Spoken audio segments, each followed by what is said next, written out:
Chapter 1. The Glittering Gala. The grand ballroom of Ashford Manor shimmered under the glow of a dozen crystal chandeliers, their light refracting into 1,000 prisms that danced across the polished marble floor. Hercule Poirot, immaculate in his tailored black suit, stood near a gilded column, his sharp eyes scanning the crowd. The air was thick with the scent of roses and expensive perfume, and the murmur of conversation mingled with the soft strains of a string quartet. Tonight, Lady Evelyn Ashford, the widowed mistress of the manor, was hosting a gala to unveil her most prized possession, the Star Sapphire, a gem said to rival the heavens in its brilliance. Poirot adjusted his moustache, his gaze settling on Lady Evelyn as she glided through the room. Her silver hair was swept into an elegant chignon, and her emerald gown clung to her stately frame. At 60, she carried herself with the poise of a woman half her age, her smile warm yet tinged with an undercurrent of authority. She greeted her guests with practiced charm, but Poirot noted a flicker of tension in her eyes as she glanced toward the velvet-draped pedestal at the room's center, where the sapphire would soon be revealed. "Mon ami," Poirot murmured to himself, "this is no ordinary soirée. There is something in the air, untension." None. His friend, Captain Arthur Hastings, was absent tonight, leaving Poirot to navigate the social currents alone. He preferred it this way. Without Hastings' well-meaning but distracting commentary, Poirot's little grey cells could work undisturbed. Among the guests, Poirot's attention was drawn to 3 figures in particular. The first was Roland Ashford, Lady Evelyn's nephew and heir to the Ashford estate, a handsome man in his 30s. Roland's tailored tuxedo did little to mask his restless energy. He laughed too loudly, his glass of champagne tilting precariously as he regaled a group of young women with a story. Poirot's keen ears caught fragments of it, something about a failed venture in London. Roland's eyes darted toward his aunt, and Poirot noted a hint of resentment in the glance. Financial troubles, perhaps? Poirot filed the observation away. The second figure was Mr. Pierre Dubois, a French jeweller of some repute, invited to appraise the sapphire before its unveiling. Dubois was a slight man with a hawkish face, his dark eyes glinting with an intensity that suggested more than professional interest. He lingered near the pedestal, his fingers twitching as if itching to touch the gem. Poirot had heard whispers of Dubois' past, rumors of dealings in less-than-legal markets. Was it mere coincidence that such a man was present tonight? The third was Miss Clara Beaumont, a socialite whose beauty and charm had made her the darling of London's elite. Her golden curls framed a face that could have graced a Renaissance painting, but her smile was guarded, her blue eyes darting nervously when she thought no one was watching. She wore a sapphire blue gown that seemed almost too deliberate a choice, and Poirot wondered if it was a nod to the evening's centerpiece. As she sipped her champagne, her gaze lingered on the pedestal, and Poirot caught a fleeting tremor in her hand. The quartet struck a triumphant chord, and Lady Evelyn clapped her hands, drawing the room's attention. "My dear friends," she announced, her voice carrying over the crowd, "tonight we celebrate not only beauty but history. The Star Sapphire, passed down through my family for generations, is a marvel of nature and a symbol of our legacy. Let us unveil it."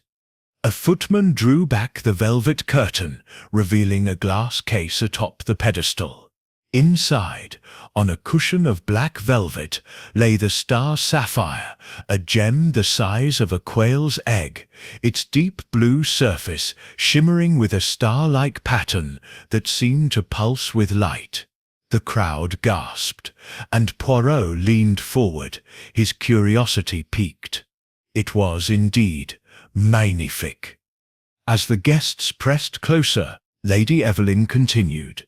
This sapphire has a storied past, said to bring both fortune and calamity to its owners. Tonight, it is my pride to share it with you all. Her words were met with applause, but Poirot's eyes were on the crowd.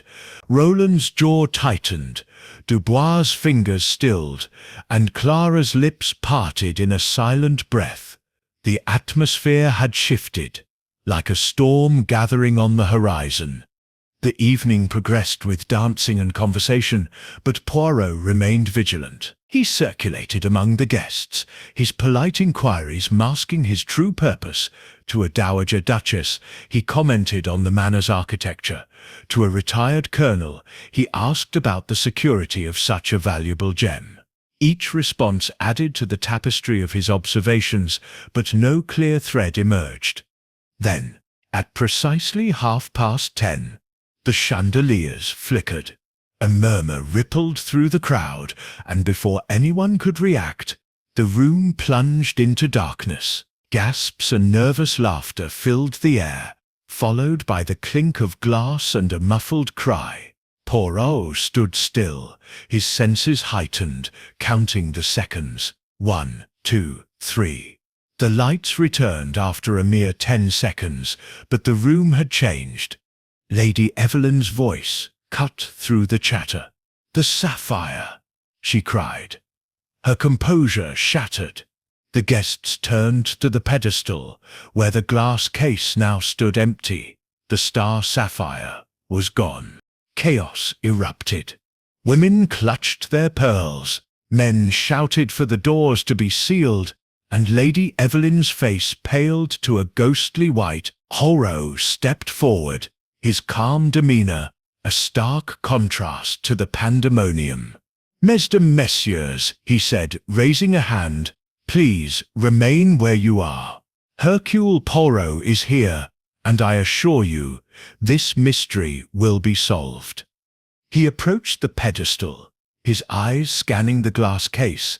No signs of tampering, no broken locks. The thief had been swift and precise, using the blackout to their advantage.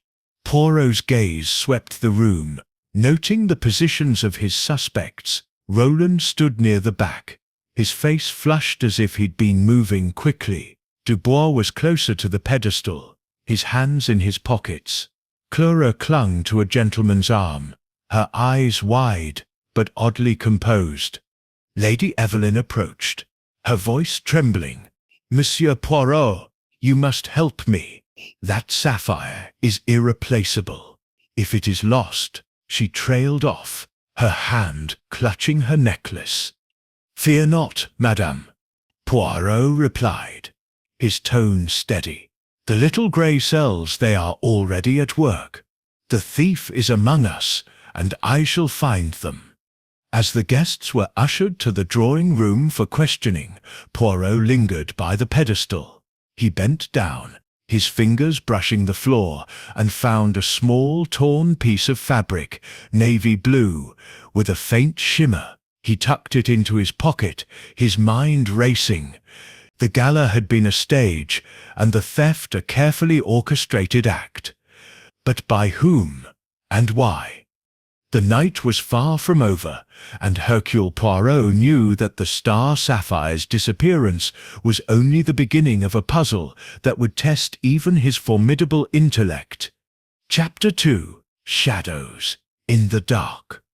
The grand ballroom of Ashford Manor, so recently a stage for elegance and revelry, now hummed with unease. The chandeliers blazed once more, casting stark light on the faces of the guests, who stood in clusters, their whispers sharp with suspicion. The empty glass case on the pedestal gaped like a wound, the absence of the Star Sapphire a silent accusation. Hercule Poirot stood at the room's centre, his small frame commanding attention, despite the chaos. His eyes, sharp as a falcon's, moved from face to face, cataloguing every nervous glance, every fidgeting hand. "Mesdames et messieurs," Poirot said, his voice cutting through the murmurs like a blade, "I ask for your patience. The thief is still among us, and Hercule Poirot does not permit such a crime to go unpunished. Remain where you are, s'il vous plaît." His tone was calm, but there was steel beneath it, and the guests obeyed, their chatter fading to a tense hush. Lady Evelyn Ashford stood near the pedestal, her hands clasped tightly, her emerald gown now seeming out of place against her ashen face. "Monsieur Poirot," she said, her voice low but urgent, "this is a disaster. The sapphire. It is not just a gem, it is my family's legacy. You must find it." Her eyes, usually so composed, betrayed a flicker of fear, and Poirot noted it. Was it fear of loss, or something deeper? "Madame, rest assured," Poirot replied, bowing slightly. "The little grey cells, they are already at work, but first we must establish order." He gestured to the butler, Mr. Grayson, a tall man with a face like carved oak, who had been hovering near the doorway. "Monsieur Grayson, ensure no one leaves the manor. Close the doors, and post footmen at every exit." Grayson nodded, his expression unreadable, and moved to carry out the order. Poirot's attention shifted to the crowd, his mind sorting the guests into categories: those who were merely shocked, those who were hiding something, and those who might have had opportunity. Roland Ashford, Lady Evelyn's nephew, stood near a marble statue, his face flushed and his tie askew. Mr. Pierre Dubois, the jeweller, lingered by a window, his hands still in his pockets, his eyes darting toward the pedestal. Miss Clara Beaumont stood alone, her sapphire blue gown catching the light, her composure strained but intact. Poirot approached the pedestal once more, his movements deliberate.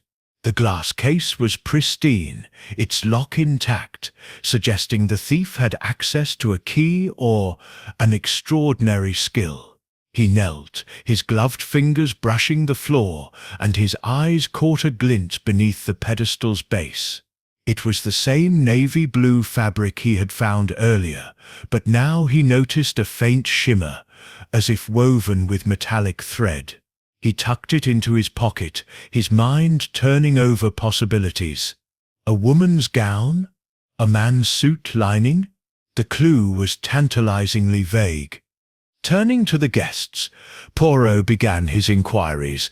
"Who was near the pedestal when the lights went out?" he asked, his voice carrying a quiet authority. A murmur rippled through the crowd, but no one spoke. Poirot's gaze settled on Roland, whose hands were clenched at his sides. "Monsieur Ashford, perhaps you can assist. Where were you during the blackout?" Roland blinked, his Adam's apple bobbing.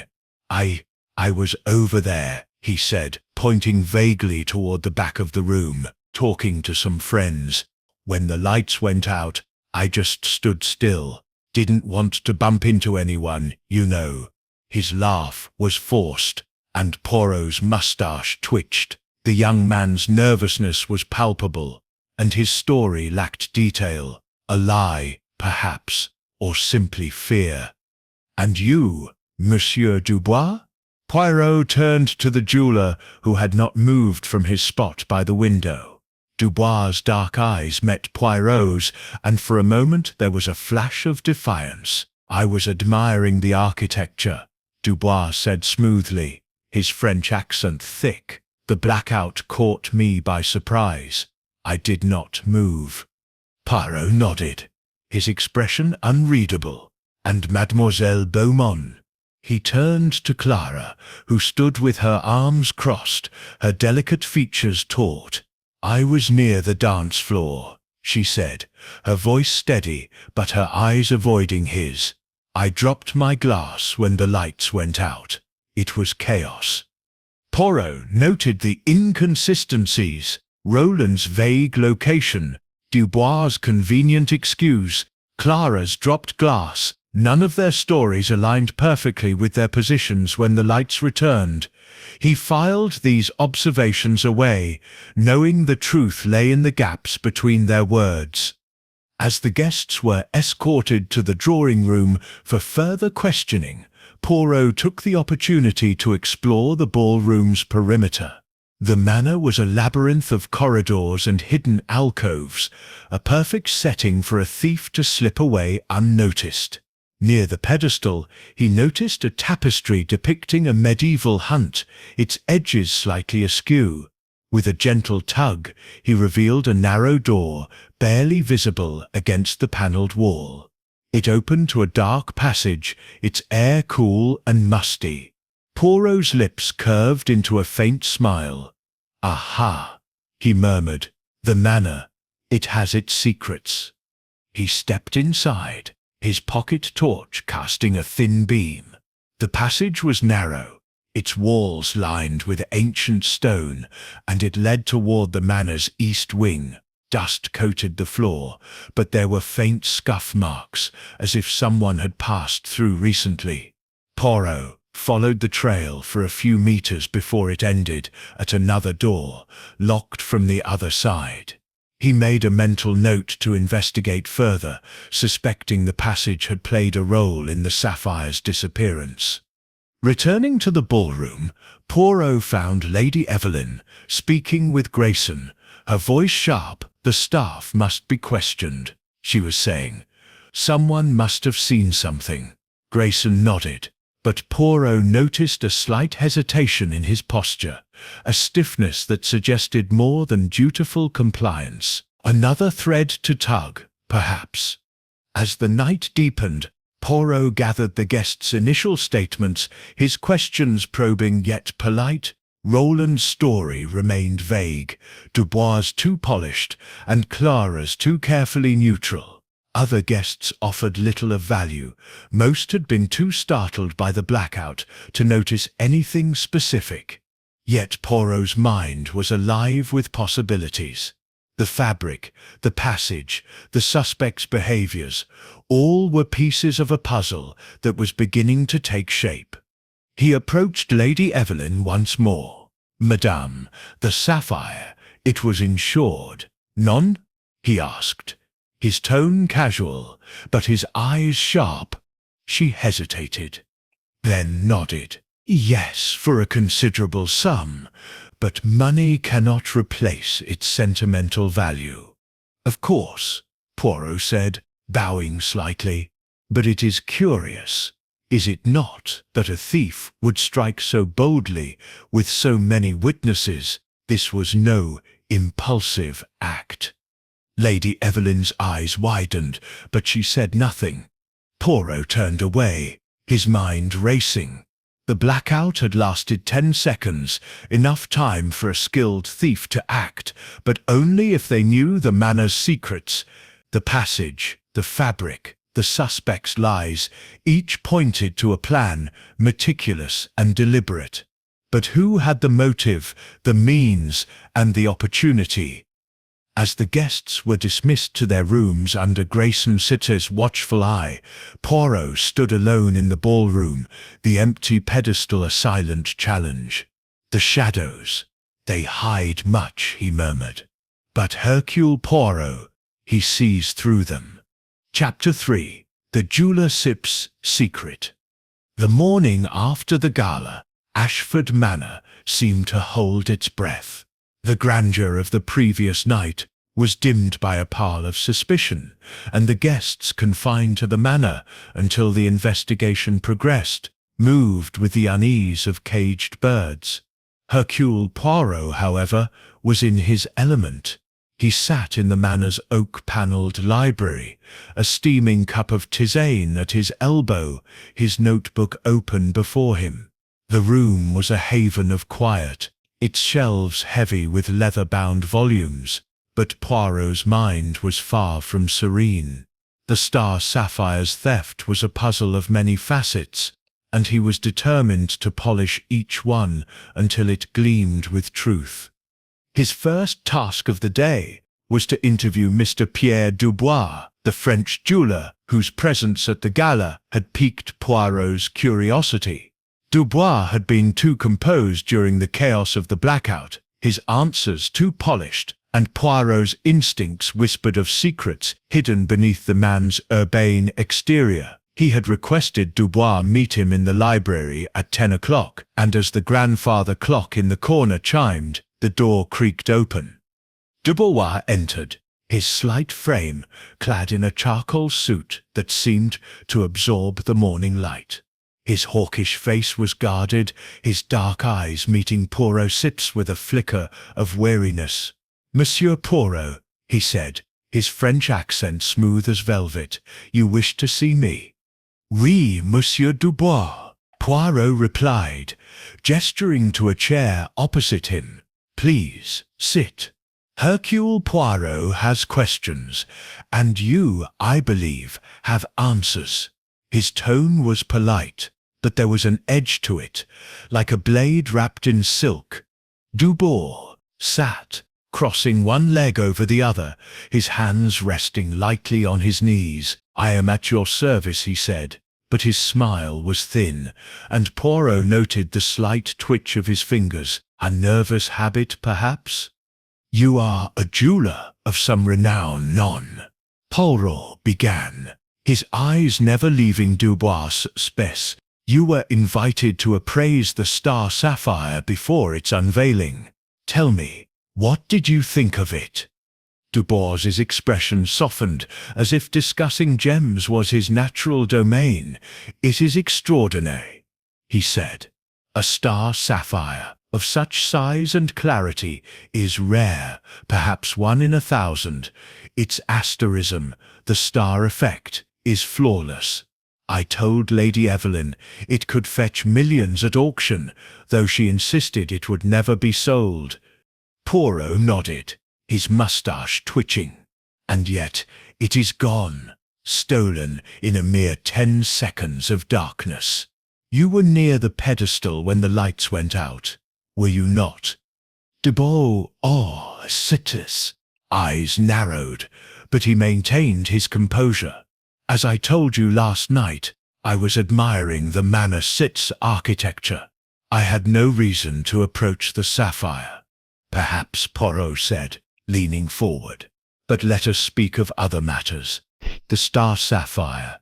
It has a history, non? A history you are familiar with, I think."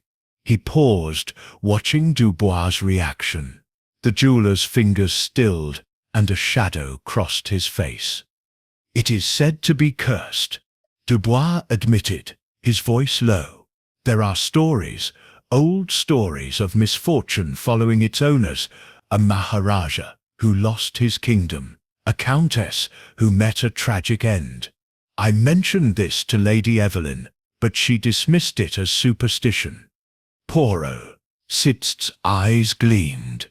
"And you, Monsieur Dubois, do you believe in such curses?"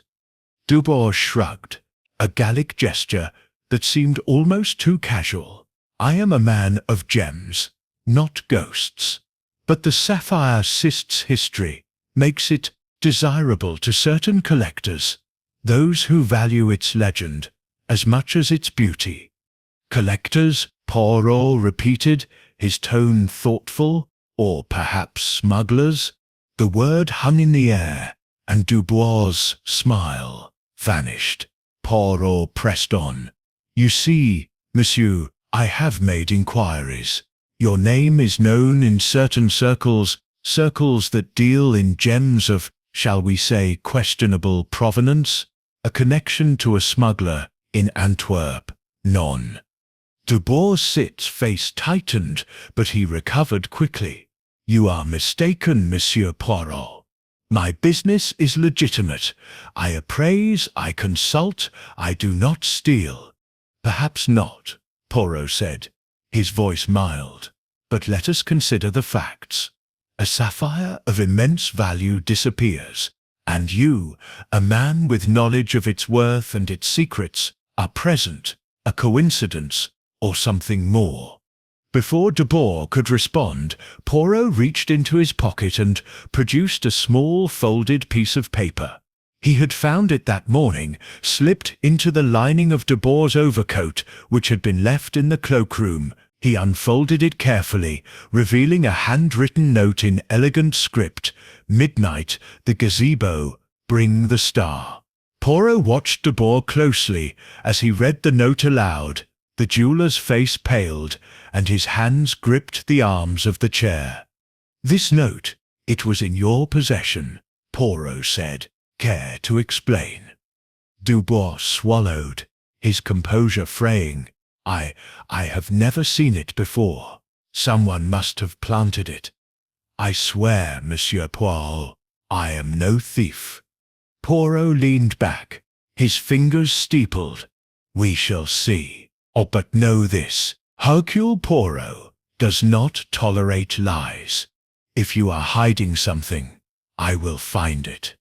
Dubois rose, his movements stiff. "I have nothing to hide," he said, but his voice lacked conviction. As he left the library, Poirot's eyes followed him, noting the slight tremble in his shoulders. The jeweller was hiding something, but was it the sapphire itself, or merely a piece of the puzzle? Poirot turned his attention to the note, studying its script. The handwriting was refined, almost feminine, and the paper bore a faint scent of lavender. A clue, perhaps, pointing to another suspect. He tucked it away, his mind already racing ahead.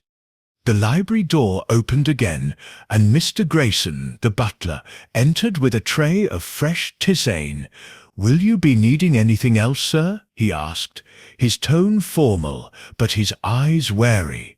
"No, merci," Poirot said, waving him away. But as Grayson turned to leave, Poirot noticed a faint shimmer on the butler's cuff, a thread navy blue, like the one found near the pedestal. It was too small a detail to act on yet, but Poirot's mind catalogued it, another piece in the intricate mosaic of the case. He rose and paced the library, his thoughts turning to the sapphire's curse, superstition. He dismissed, but the stories Dubois had mentioned suggested a motive beyond mere greed. Was the theft driven by a desire for wealth, or was it part of a larger game, revenge perhaps, or a quest for the gem's supposed power? The note's mention of a star and a midnight rendezvous hinted at a planned exchange, but with whom? As sunlight streamed through the library's stained glass windows, casting coloured patterns on the floor, Poirot felt the familiar thrill of the chase. The manor was a web of secrets, and Dubois was but one strand. Roland's nervousness, Clara's guarded demeanour, Grayson's subtle unease, each was a thread to be unravelled. The Star Sapphire was out there, hidden in the shadows, and Poirot would not rest until he held it in the light. He closed his notebook with a decisive snap. "The jeweller, he knows more than he says," Poirot murmured. "But Hercule Poirot, he will uncover the truth no matter how deeply it is buried." Chapter 4. The Nephew Sips Alibi. The late morning sun filtered through the heavy drapes of Ashford Manor's morning room, casting long shadows across the polished mahogany table where Hercule Poirot sat, his notebook open and his pen poised. The air was thick, with the scent of wax polish and the faint tang of coffee, served by a tight-lipped maid who moved with the efficiency of someone eager to escape scrutiny. The guests, still confined to the manor, drifted through the rooms like ghosts, their whispers laced with suspicion over the theft of the Star Sapphire. Poirot, however, was focused on one figure, Roland Ashford, Lady Evelyn's nephew and heir, whose restless demeanour and vague account of the blackout had marked him as a suspect. Poirot had requested Roland meet him in the morning room, a smaller, less formal space than the library, its walls adorned with pastoral paintings that belied the tension within. As the clock struck 11, Roland entered, his broad shoulders filling the doorway. His tuxedo from the gala had been replaced by a tweed jacket, but his tie was crooked and his eyes were shadowed with fatigue or perhaps guilt. He slumped into a chair across from Poirot, running a hand through his dark hair. "Monsieur Ashford," Poirot began, his voice smooth but probing, "you are, I understand, the heir to this fine estate, a position of great responsibility. None." Roland's jaw tightened, but he nodded. "Yes, my aunt has been generous, but what does that have to do with the sapphire?" His tone was defensive, and Poirot noted the way his fingers drummed on the armrest, a restless rhythm that betrayed unease. "Everything, perhaps," Poirot said, his eyes narrowing slightly. "Last night, you told me you were at the back of the ballroom during the blackout, speaking with friends, yet your friends, they do not recall this. Tell me, where were you truly?" Roland's face flushed, and he shifted in his seat. "I told you. I was with friends. It was dark, chaotic. People don't remember every detail." His voice rose, and Poirot's moustache twitched at the hint of desperation. "Calm yourself, monsieur," Poirot said, raising a hand. "Hercule Poirot does not accuse without evidence, but let us explore. You have debts, none. In London, there are whispers of failed investments, gambling losses. A sapphire worth millions could solve such troubles, could it not?" Roland's eyes widened, and he leaned forward, his hands gripping the table. "You think I stole it? That's absurd. I'd never betray my aunt. She's been like a mother to me." His words were fervent, but Poirot detected a tremor, a crack in the facade. "Betrayal takes many forms," Poirot said softly. "Perhaps you did not steal the sapphire yourself, but you know something. Tell me, what were you doing in the gardens last night?" Roland froze, his mouth half open. "The gardens? I wasn't." He stopped, realizing his mistake. Poirot leaned back, his expression serene, but his eyes sharp as needles. "We, the gardens." Poirot continued. "The gardener, Mr. Thompson, saw a figure matching your description near the rose arbor just before the gala. You claimed to be in the ballroom, yet Thompson is certain. He is a man of detail. None. He even noted the time, 10 o'clock, half an hour before the blackout." Roland Stett's face paled, and he rubbed his palms on his trousers. "All right, fine," he said, his voice low. "I stepped out for some air. The ballroom was stifling, and I needed a moment to think. But I was back before the lights went out. I swear it." Poirot tilted his head, considering. "To think, you say? About what, monsieur? Your debts? Your aunt sets expectations? Or perhaps the sapphire itself?" Roland Sitt's eyes flashed with anger. "You sit twisting my words. I didn't take the sapphire. I was in the wrong place at the wrong time. That sits all." Poirot nodded, as if satisfied, but his mind was far from settled. He reached into his pocket and produced a small evidence bag containing a single thread, sapphire-colored with a metallic sheen, found near the rose arbor that morning. "This was discovered in the gardens," he said, holding it up. "It matches the fabric found near the pedestal. Curious, none?" Roland stared at the thread, his expression a mix of confusion and fear. "That sits not mine," he said quickly. "I don't wear anything like that. Someone sits trying to frame me." "Perhaps," Poirot said, tucking the thread away. "But the truth, it has a way of revealing itself. Tell me, monsieur, what is your relationship with your aunt? There is tension, I sense." Roland hesitated, his gaze dropping to the table. "It's complicated," he admitted. "Aunt Evelyn has high expectations. She wants me to take over the estate, but I made mistakes, business deals that went wrong. She disappointed, but I never hurt her." Poirot's eyes softened, but only slightly. "Family. It is a delicate thing, but know this, Hercule Poirot sees all, and he will uncover the truth, whether it lies in the gardens or elsewhere." As Roland rose to leave, his shoulders slumped. Poirot's thoughts turned to the manor's layout. The rose arbor was near the east wing, close to the hidden passage he had discovered the previous night. Could Roland have used it to slip back into the ballroom undetected? Or was he, as he claimed, a victim of circumstance?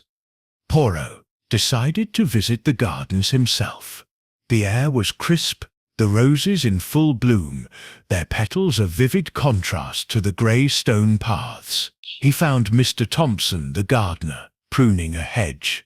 The man was weathered, his hands calloused, but his eyes were sharp. "Roland, last night," Thompson confirmed. "He was pacing by the arbor, looking agitated. Didn't see him go back inside, though." Poirot nodded, his gaze sweeping the arbor. He noticed a faint scuff mark in the dirt, as if someone had stood there for some time.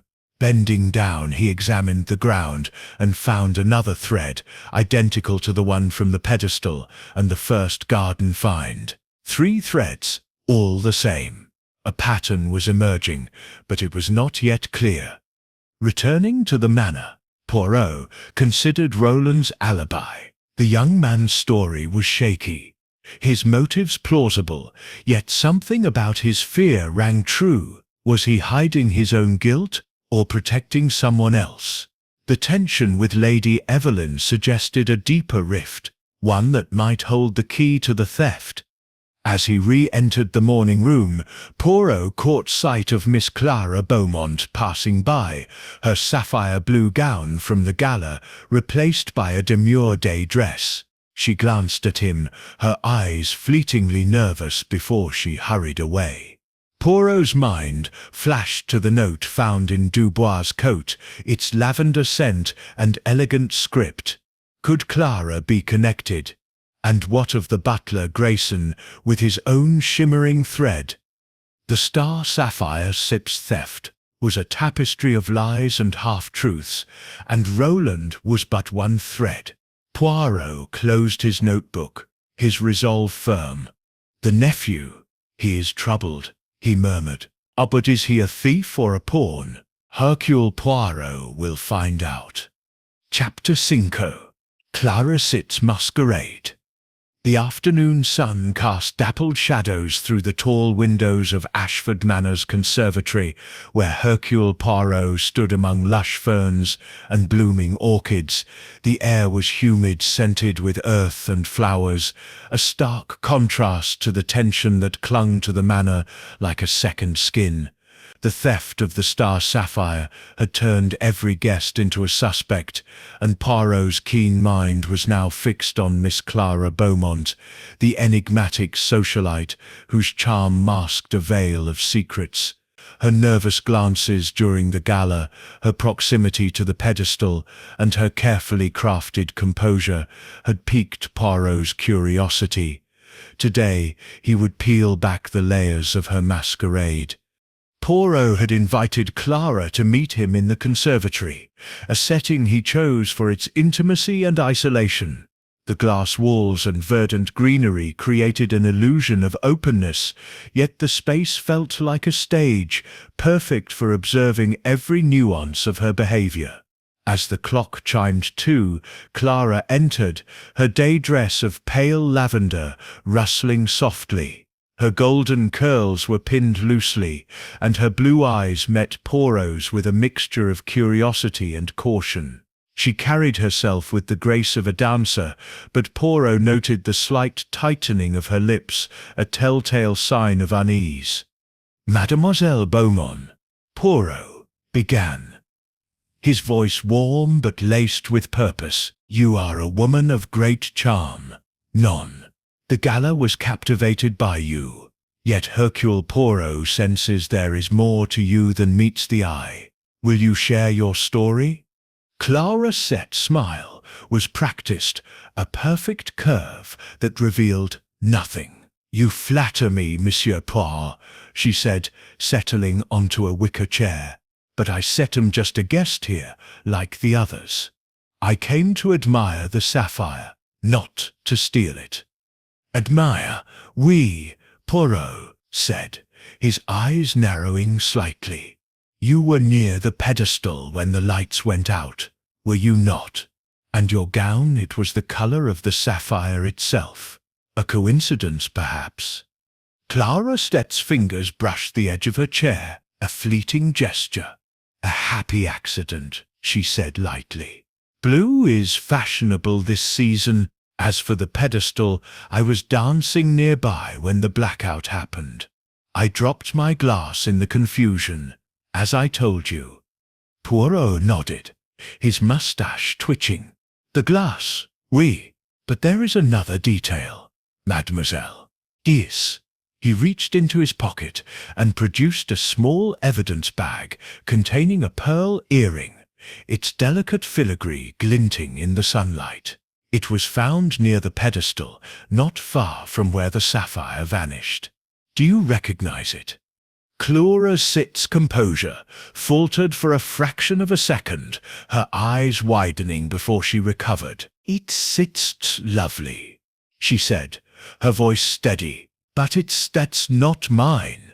Many women wore pearls last night. Perhaps, Poirot said, tucking the earring away. But let us speak of other matters. Your past, mademoiselle. It is not as open as your smile. I have learned you were once engaged to a Mr. Edward Langley, a collector of rare gems who disappeared under mysterious circumstances. Is this not so? Clara's face paled, and she clasped her hands tightly in her lap.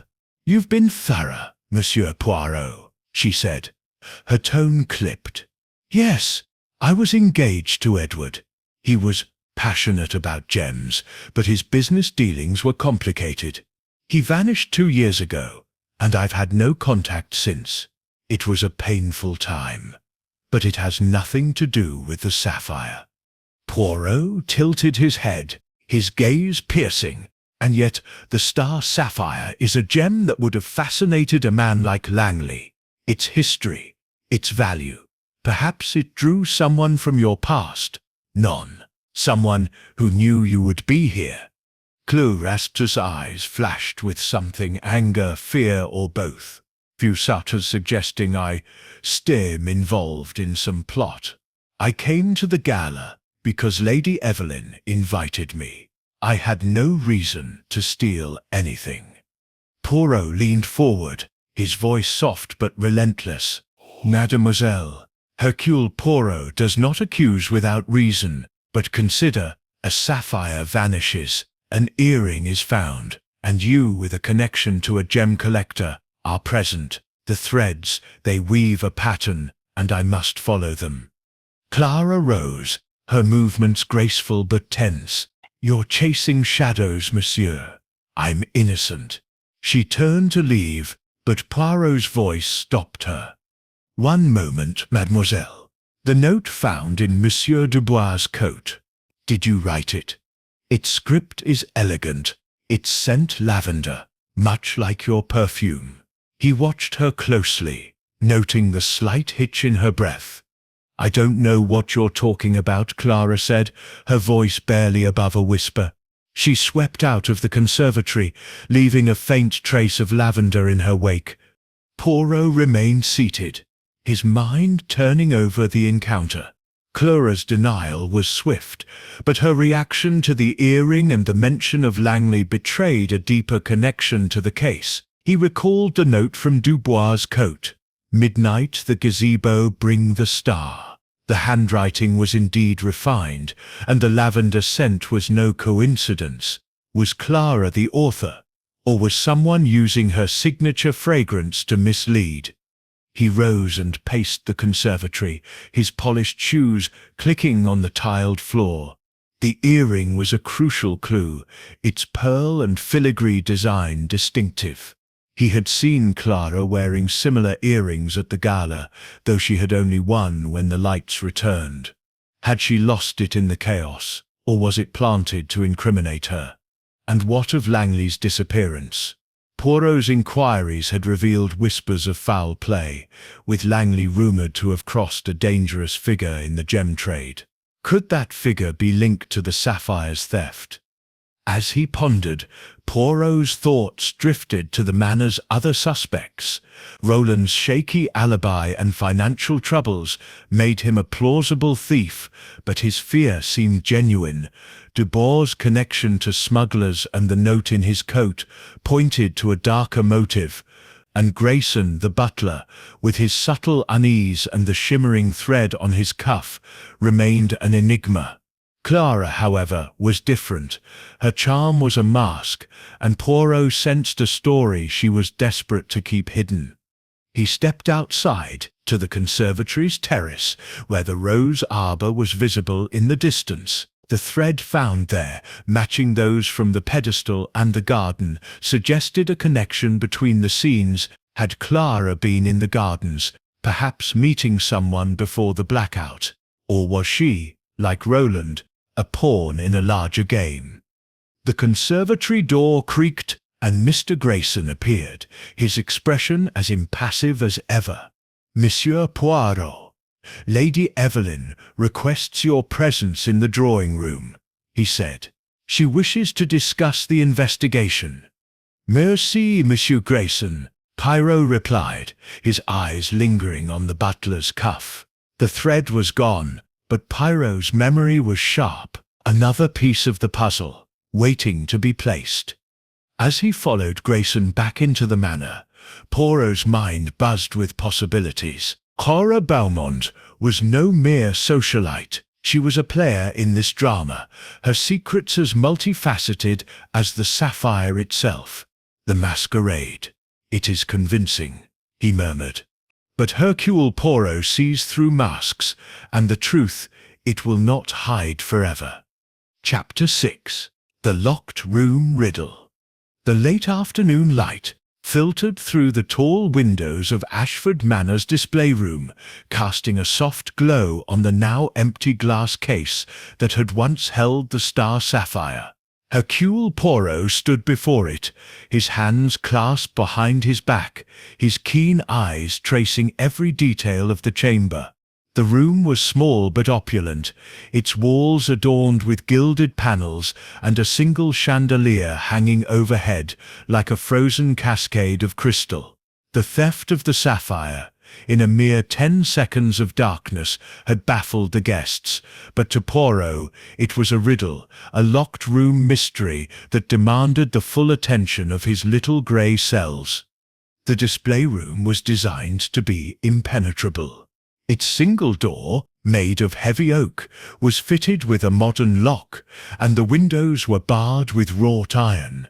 Lady Evelyn had assured Poirot that only she and the butler Mr. Grayson possessed keys to the case and the room. Yet the sapphire was gone, the case untouched, the lock unforced. Poirot's moustache twitched as he contemplated the paradox. The impossible. "It is only impossible until it is explained," he murmured. He began his examination by circling the glass case, his gloved fingers brushing its smooth surface. The lock was a complex mechanism, requiring a key with intricate teeth, and there were no scratches or signs of tampering.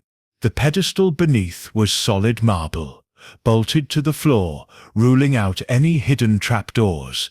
Poirot knelt, his eyes scanning the base, and noticed a faint scuff mark on the polished wood floor, as if something or someone had brushed against it in haste. He filed the observation away, knowing even the smallest detail could unlock the mystery. Turning his attention to the room's layout, Poirot paced its perimeter, his polished shoes clicking softly. The walls were seamless, the panels tightly fitted, but his sharp gaze caught a slight irregularity near the north corner, a panel that seemed fractionally misaligned. He pressed it gently, and with a soft click, it slid aside to reveal the hidden passage he had discovered the previous night. The passage, narrow and dusty, led toward the east wing, its walls cold and unyielding. Poirot's torch illuminated fresh scuff marks in the dust, confirming his suspicion that it had been used recently. But how had the thief accessed the room from within during the blackout? He returned to the display room and examined the door's lock. It was a double-cylinder model, requiring a key on both sides, and Lady Evelyn had confirmed that the door was locked during the gala. Poirot's mind raced. The thief must have had a key, or he paused, his eyes narrowing. "None," he murmured. "There is another possibility. A flaw in the design, perhaps." He inspected the windows, their bars solid and immovable, but noticed a small vent near the ceiling, partially obscured by a decorative moulding. It was too small for a person to pass through, but Poirot's mind toyed with the idea of a tool, a thin wire or hook perhaps, used to manipulate the case's lock from a distance. He made a mental note to test the theory later, but for now he needed more information.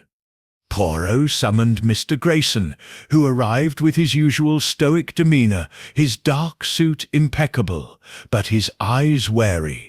"Monsieur Grayson," Poirot said, his tone polite but probing, "you are the keeper of the keys, non? Tell me about the security of this room." Grayson. Sit's posture stiffened.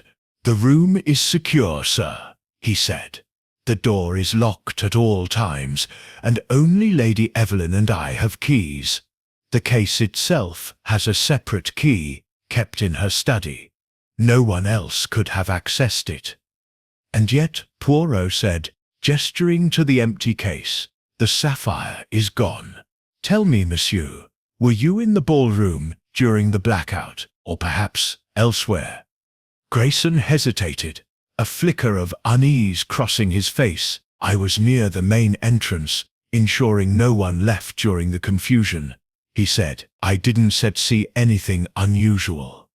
Poirot's eyes lingered on Sit's cuff, recalling the shimmering thread he had noticed earlier. It was gone now, but the memory was vivid.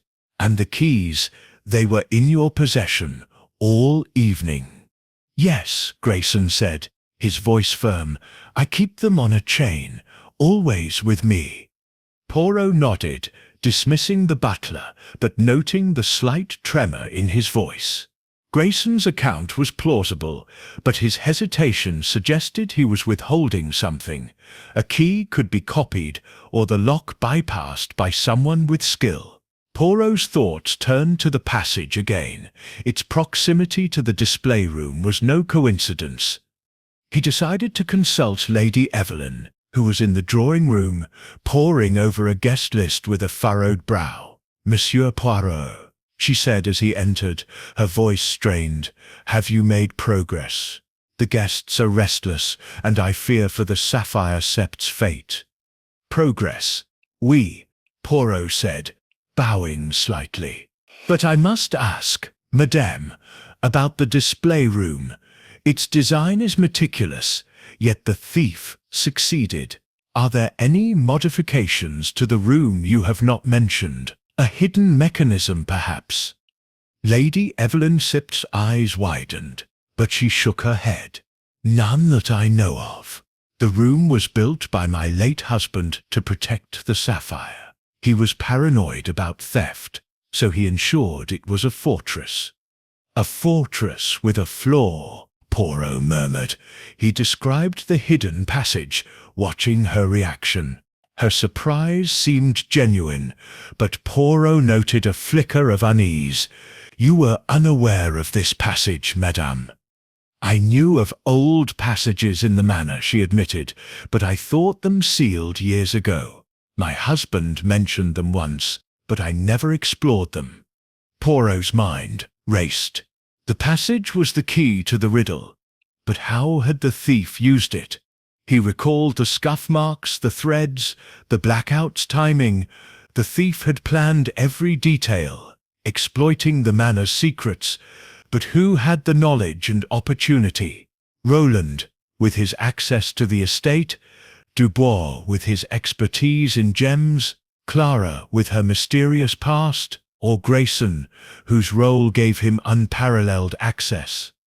As he left the drawing room, Poirot's thoughts returned to the vent. He requested a ladder from a footman and examined it closely. The vent's grill was loose, its screws recently disturbed. A thin tool could have been inserted here, perhaps to trigger a mechanism inside the case. It was a theory, but it required testing. For now, the locked room remained a riddle, its solution tantalizingly close. Standing alone in the display room, Poirot gazed at the empty case. The sapphire. It was taken not by force, but by cunning, he said softly. The room. It is locked, but the mind of Hercule Poirot, it is open. The truth, it will not remain hidden. Chapter 7. Whispers of a Curse. The twilight draped Ashford Manor, in a shroud of unease, its grand halls now echoing with the nervous whispers of guests confined by the ongoing investigation. Hercule Poirot stood in the manor's library, the scent of old leather and dust mingling with the faint chill of the evening air. The theft of the Star Sapphire had cast a shadow over the estate, but it was the growing murmurs of the gem's supposed curse that now stirred the guests' imaginations. Poirot, ever the rationalist, dismissed such notions, yet he saw their value. Fear could loosen tongues and reveal truths hidden in the chaos of superstition.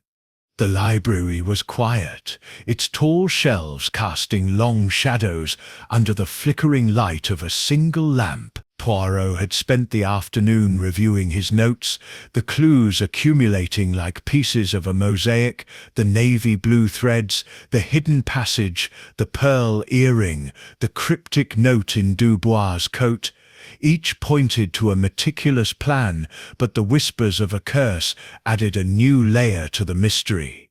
Guests had begun to speak of strange occurrences, flickering lights, eerie noises in the night, a broken mirror in the drawing room, each attributed to the sapphire's malevolent history. Poirot's thoughts were interrupted by a soft knock. Lady Evelyn Ashford entered, her face pale and her hands clasped tightly.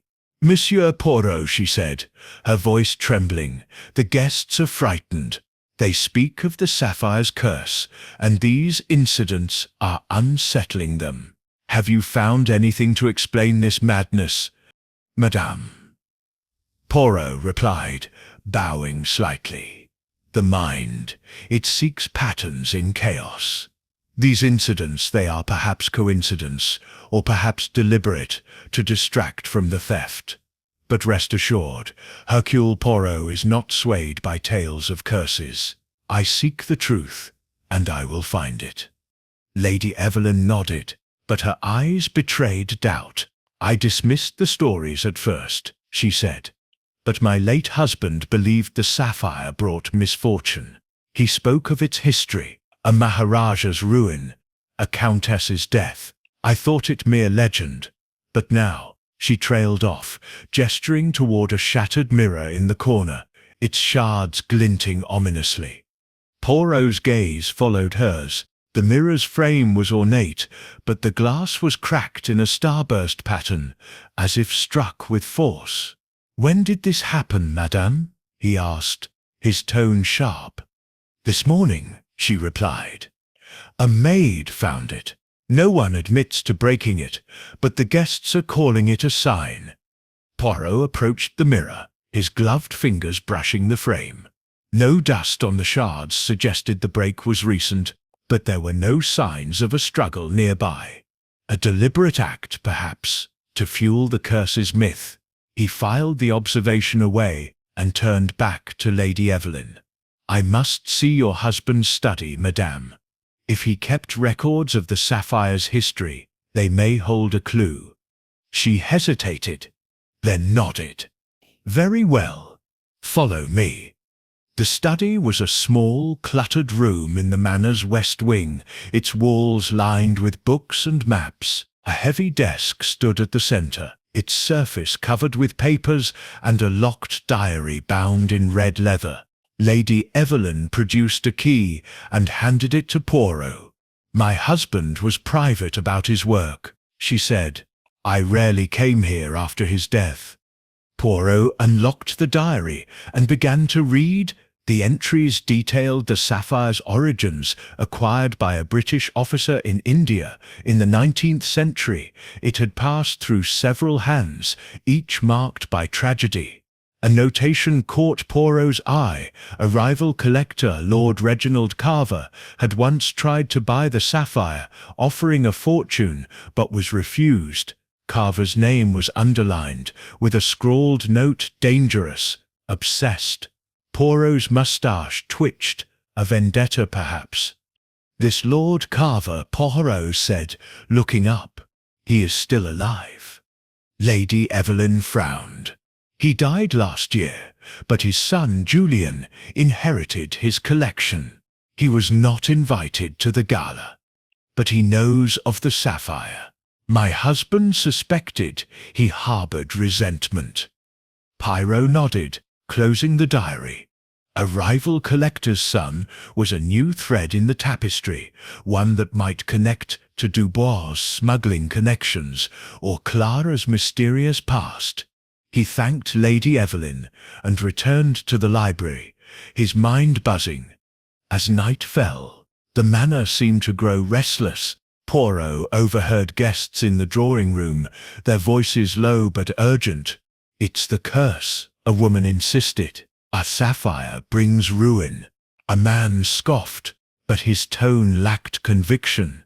Poirot used the fear to his advantage, mingling with the guests and asking subtle questions. Their responses revealed little, but their nervousness betrayed hidden motives.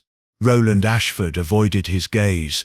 Dubois' smile was too tight, and Clara Beaumont's laughter rang hollow.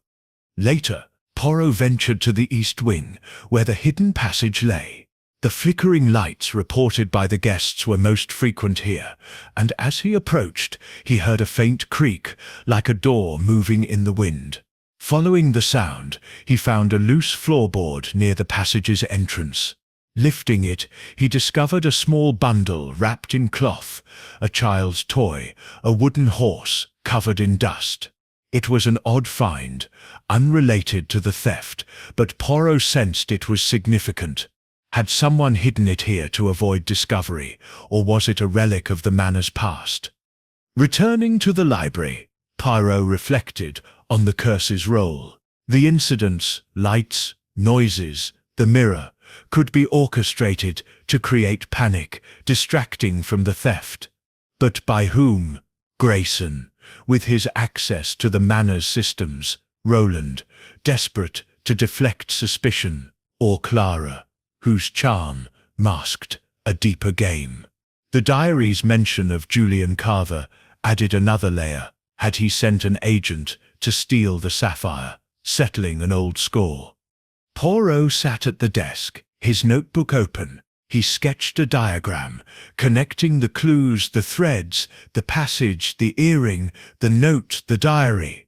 The curse was a distraction, but it pointed to someone with intimate knowledge of the sapphire's history. "The whispers, they are loud," he murmured, "but Hercule Poirot listens only to the truth."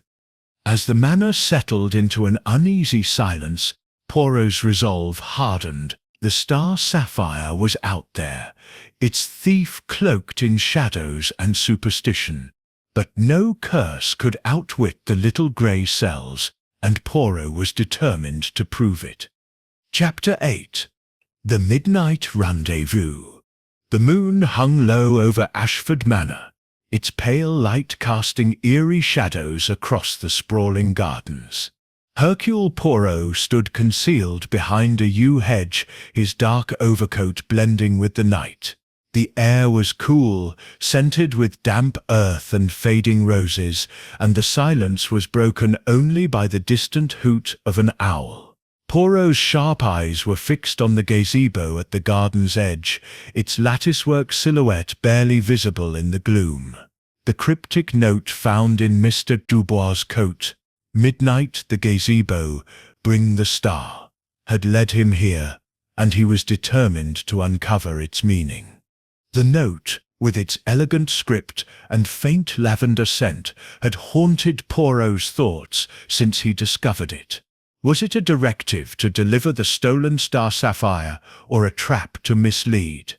The gazebo, isolated and shrouded by trees, was the perfect setting for a clandestine meeting, and Poirot's instincts told him it held a key to the mystery.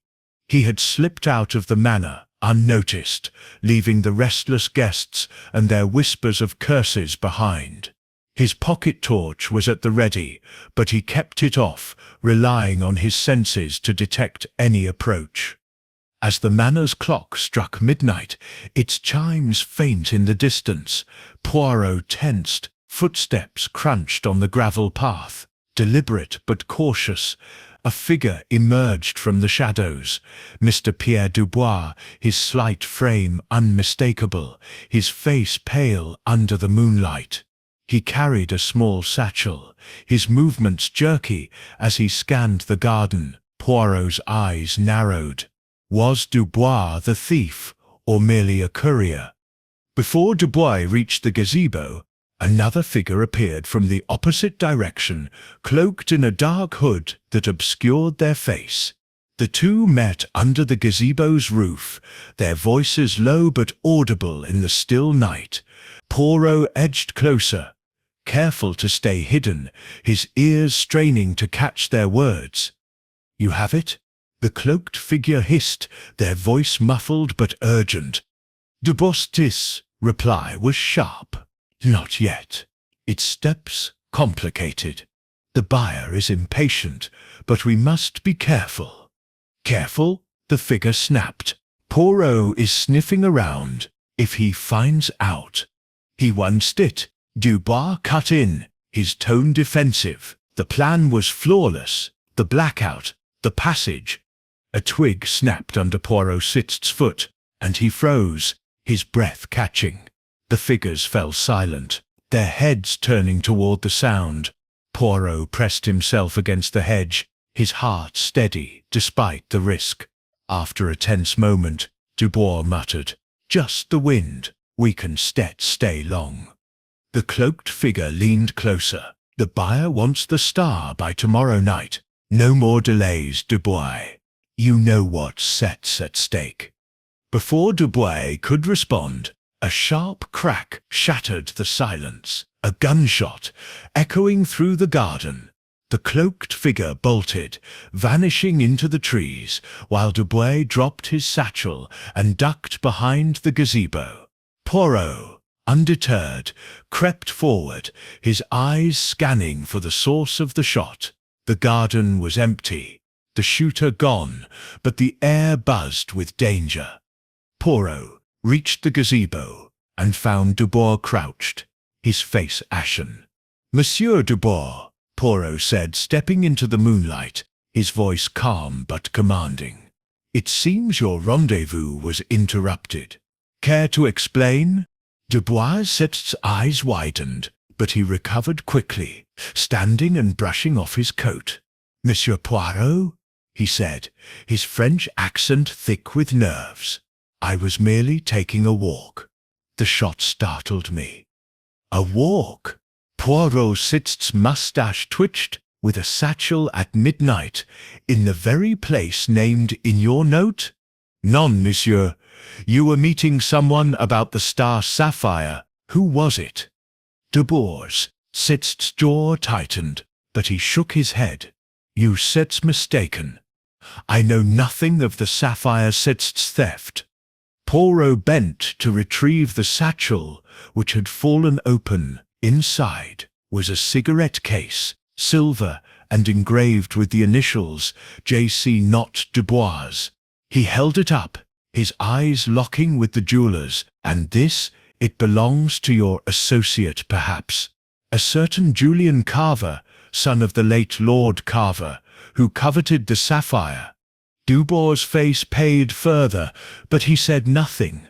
Poirot tucked the cigarette case into his pocket, adding it to his collection of clues: the navy blue threads, the pearl earring, the note, and now this. "You are involved in something dangerous, monsieur," Poirot said softly. "But Hercule Poirot will uncover the truth, with or without your help." Dubois turned to flee, but Poirot's voice stopped him. "One moment. The shot, it was a warning. None for you or for your associate. Speak, and perhaps you may yet avoid the consequences." Dubois hesitated, then muttered, "I'm in over my head, Poirot, but I didn't steal it, I swear." He hurried back toward the manor, leaving Poirot alone in the gazebo. Poirot examined the scene, his torch casting a thin beam. Near the gazebo's base, he found a spent bullet casing, its metal glinting faintly. He pocketed it, his mind racing. The gunshot had been no accident. It was meant to disrupt the meeting, perhaps to scare Dubois or his accomplice. But who had fired it? Roland Ashford, desperate to protect his inheritance. Clara Beaumont, tied to a shadowy past. Or Grayson, whose access to the manor made him a silent threat. Returning to the manor, Poirot considered the initials J.C. Julian Carver, the son of a rival collector, was a new piece in the puzzle. The diary in Lady Evelyn's study had mentioned the Carver family's obsession with the sapphire, and this cigarette case suggested a connection to the theft. Was Dubois working for Carver, or was he a pawn in a larger scheme?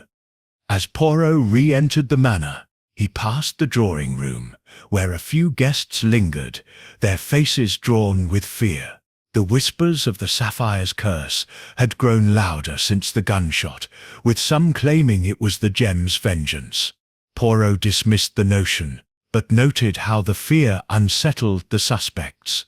Roland's hands shook as he poured a drink, Clara's eyes darted to the windows, and Grayson moved with a stiffness that betrayed tension. In his room, Poirot spread his clues on the desk: the threads, the earring, the note, the cigarette case, the bullet casing. Each was a thread in a tapestry of deception, and the midnight rendezvous had revealed a new strand. "The star, it draws them all," he murmured. "But who holds it now? And why the shot in the dark?" Poirot's resolve hardened as he closed his notebook. The gazebo meeting had confirmed a conspiracy, but the players remained elusive. The Star Sapphire was close. He could feel it. And Hercule Poirot would not rest until its light was his to reveal. Chapter 9. The Lady Sept's Confession. The morning after the midnight rendezvous, Ashford Manor was cloaked in a fog that mirrored the uncertainty within its walls. Hercule Poirot sat in the drawing-room, a steaming cup of tisane at his side, his notebook open to a fresh page. The gunshot in the garden had heightened the guests' unease, and the whispers of the Star Sapphire's curse now mingled with fear of a more tangible threat. Poirot, however, remained focused, his little grey cells weaving together the clues, the navy blue threads, the pearl earring, the cryptic note, the cigarette case marked J.C., and the bullet casing. Each pointed to a conspiracy, but the heart of the mystery lay with the manor's mistress, Lady Evelyn Ashford. Poirot had requested a private audience with Lady Evelyn, sensing that her role in the drama was more complex than she let on. As the clock struck 10, she entered, her silver hair impeccably styled, but her face etched with strain. Her navy silk dress was elegant, yet Poirot noted a faint tremble in her hands as she sat across from him, her eyes meeting his with a mix of resolve and apprehension. "Madame," Poirot began, his voice gentle but probing, "the theft of the Star Sapphire has shaken your household, yet I sense you know more than you have shared. Hercule Poirot asks for the truth. Will you give it?" Lady Evelyn Sixt's lips parted, then closed, as if weighing her words. "Monsieur Poirot," she said at last, her voice low, "I have tried to maintain order, but this theft has exposed vulnerabilities I did not anticipate. What do you wish to know?" Poirot leaned forward, his eyes sharp. "The sapphire, it was insured, non. For a considerable sum, you told me. This suggests a motive, an inside job perhaps, to claim the insurance while keeping the gem. Tell me, madam, is there truth to this?" Her face paled, and for a moment Poirot thought she might deny it. Then she sighed, her shoulders sagging. "You are perceptive, monsieur," she said. "Yes, the sapphire was insured for £3 million. I took the policy years ago, at my late husband's insistence. He feared its curse, its history of ruin. But I swear I did not orchestrate its theft." Poirot Sixt's mustache twitched, "And yet the possibility exists. You have debts, madame. The manor, it is costly to maintain, non." Lady Evelyn's eyes flashed with indignation, but she nodded. "The estate is a burden," she admitted. "Roland was meant to take over, but his recklessness has strained our finances. I've had to sell some assets discreetly. But the sapphire, it's my family's legacy. I would never betray it." "Ah." Poirot studied her, noting the sincerity in her voice, but also the tension beneath it. "There is more, I think," he said softly. "Your nephew Roland, he is troubled, non? Your relationship, it is strained. Could he have acted to secure the insurance, perhaps without your knowledge?" Lady Evelyn Sets, hands clenched in her lap. "Roland is impulsive, but he sets no thief," she said, though her voice wavered. "He sets being distant, angry even, because I Sept withheld funds until he proves himself. But to steal the sapphire, I cannot believe it." Poirot nodded, his mind turning to another thread. "And Monsieur Dubois? You invited him to appraise the sapphire, yet his reputation is questionable. Did you suspect his motives?" She hesitated, then spoke. "I knew of his past rumors of dealings in illicit gems, but he came highly recommended, and his expertise was unmatched. I trusted him to appraise the sapphire, nothing more. If he betrayed me—" Her voice trailed off, her eyes darkening. Poirot's thoughts flickered to the note found in Dubois' coat, the cigarette case with JC initials, and the gunshot in the garden.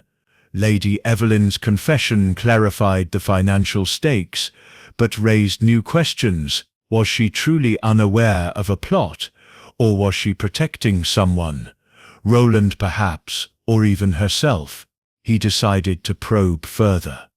"Madam," he said, "the manor Sept's accounts, may I see them? A financial discrepancy could reveal a motive, non." Lady Evelyn stiffened, but after a moment, she nodded. "Very well, they set her in my study, but you still find nothing amiss, I assure you." She led him to the study, where Poirot examined the ledgers. His keen eye quickly spotted irregularities.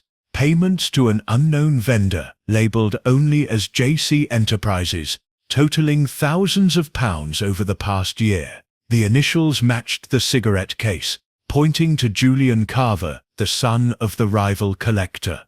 "These payments," Poirot said, holding up a ledger, "they are curious. Who is this JC?" Lady Evelyn Sett's face tightened. "A consultant," she said curtly. "For estate maintenance, I don't see how it sits relevant. Poirot's smile was polite but unyielding. Everything is relevant, madame. The sapphire sits theft. The note, the gunshot, all suggest a plan involving someone close to you. These payments, they may connect to the thief. She looked away, her hands twisting a handkerchief. I don't know. My husband handled such matters before his death. I trusted the staff to continue. Poirot closed the ledger, his mind racing. The payments suggested a link to Carver, possibly through Dubois, but Lady Evelyn's reluctance hinted at fear or guilt. Was she shielding Roland, or had she been manipulated by another? He recalled the hidden passage, the threads, the earring near the pedestal. The manor was a web of secrets, and Lady Evelyn was at its centre. As they returned to the drawing-room, Poirot noticed Mr. Grayson overseeing a maid clearing coffee cups. The butler's eyes flicked toward them, and Poirot recalled the shimmering thread on his cuff, now gone. Grayson's access to the manor's keys and passages made him a silent player, but was he an accomplice or merely observant? Lady Evelyn paused at the door, her voice barely a whisper. Monsieur Poirot, find the sapphire. Not for me, but for my family sits honor. I beg you. Poirot bowed. The honor of the Ashfords will be restored, madame. Hercule Poirot promises this. Alone again, he reviewed his clues, the threads, the earring, the note, the cigarette case, the bullet casing, and now the ledger's payments. Lady Evelyn's confession had revealed financial strain and a possible link to Carver, but her loyalty to Roland clouded her judgment. Was she a victim, or was her confession a performance to deflect suspicion? As the fog thickened outside, Poirot felt the mystery deepen. The Star Sapphire was a prize that drew greed and betrayal, and Lady Evelyn's secrets were but one piece of the puzzle. The lady, she speaks truth, he murmured, but not all of it. Hercule Poirot will find the rest. Chapter 10. The Smuggler Sits Trail. The fog that had cloaked Ashford Manor at dawn lingered into the early afternoon, wrapping the world in a damp grey veil. Hercule Poirot, undeterred by the gloom, stood at the manor's front entrance, his overcoat buttoned tightly and his hat tilted at a precise angle. The clues in the Star Sapphire case, the navy blue threads, the pearl earring, the cryptic note, the cigarette case with JC initials, the bullet casing, and the ledger's payments to JC Enterprises pointed to a conspiracy that extended beyond the manor's walls. The note's mention of a buyer and Mr. Dubois' shady past had led Poirot to a new lead, the nearby port town of Haverford, where whispers of gem smuggling were as common as the gulls' cries. Poirot had learned from a discreet inquiry to a local contact, a retired policeman with a penchant for gossip, that Haverford's docks were a hub for illicit trade. A ship, the Silver Gull, was rumoured to be departing that evening, and Dubois' name had surfaced in connection to a dockworker known as Slippery Sam. Poirot's little grey cells buzzed with the possibility that the sapphire was being smuggled out of the country. He hired a discreet driver to take him to Haverford, determined to follow the trail before it went cold. The journey to Haverford was short but bleak, the road winding through misty fields and past skeletal trees. The port town greeted Poirot with the tang of salt and tar, its narrow streets bustling with sailors and merchants. The docks were a maze of crates and coiled ropes, the air alive with the creak of ships and the shouts of workers. Poirot, an incongruous figure in his polished shoes and tailored coat, moved with purpose, his eyes scanning for any sign of Sam. At a weathered tavern near the waterfront, Poirot found his man. Slippery Sam was a wiry figure, with a scarred face and eyes that darted like minnows. He sat at a corner table, nursing a pint, his fingers tapping nervously. Poirot approached, his demeanour polite but firm. "Monsieur Sam," he said, sliding into the seat opposite, "I am Hercule Poirot, and I seek information about a certain gem, the Star Sapphire." Sam Sepp's eyes narrowed, and he leaned back, his hand inching toward a knife at his belt. "Don Sepp's know no sapphires," he growled. "You Sepp barking up the wrong tree, mate." Poirot's mustache twitched, undeterred. "Perhaps," he said, producing the cigarette case with JC initials, "but it belongs to someone you know." "None." "A man connected to Monsieur Dubois, perhaps. Tell me, and I assure you, the authorities need not be involved." Sam's face tightened, but greed flickered in his eyes. Poirot slid a few pound notes across the table, and Sam's resolve wavered. "All right," he muttered, pocketing the money. "I know Dubois. He's been sniffing around, asking about the Silver Gull. Said he had a package to move. Small, valuable. Didn't say what, but I can guess." Poirot's heart quickened, but his expression remained serene. "And this package, it is on the ship now?" Sam shrugged. "Maybe. The Gull sails at midnight. If your Sapphire Sept's leaving, it Sept's on there. But you didn't hear it from me." Poirot nodded, rising. "Merci, monsieur. Your discretion is noted." He left the tavern, his mind racing.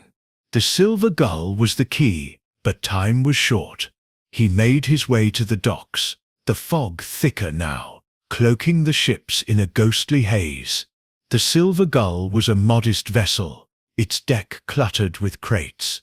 Poirot's sharp eyes scanned for any sign of Dubois or the cloaked figure from the gazebo, but the dock was crowded, faces blurring in the mist.